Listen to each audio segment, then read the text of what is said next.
comedy is ultimately a dialogue. It's not a monologue. That's what's so interesting about it, even though it's just one person up there. There's sort of strict limits on the two-way communication that happens, the form that it takes, but it is two-way communication.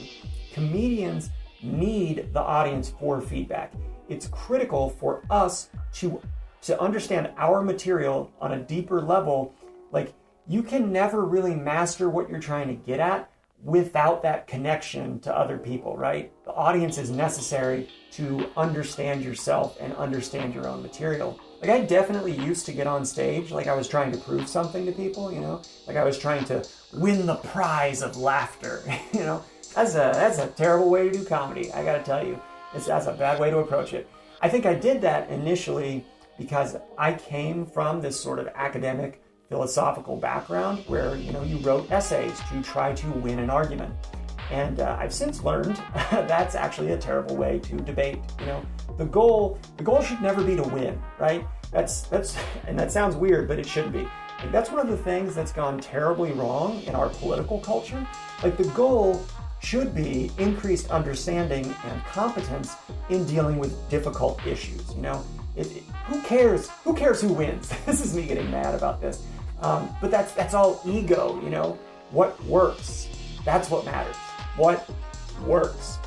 You know, and I think that's true in comedy as well. Like, there's this idea of killing on stage. You know, killing in comedy, you know, it implies taking from the audience. You know, well, I killed you. I got your laughs. You couldn't help it. You tried to cover your mouth, but your laughs came out anyway, and now they're mine, all mine. It's silly. That's not the best way to do it. You know, that's not the best way to do anything. You know, that's your ego getting in the way of a much more beautiful experience, in my opinion, if you get the chance to have it. The thing is, you might get huge laughs, but you always have to ask, at what expense? Like, when you're up there, when you're trying to prove a point up on stage, you're trying to elevate yourself above others, right? You're trying to win, prove how clever and witty you are. That's fine, whatever. But it is ultimately selfish, you know? Like, what are you leaving the audience with? What are they sitting with when you're done running your little skits up there, right? I'm interested in thinking about that.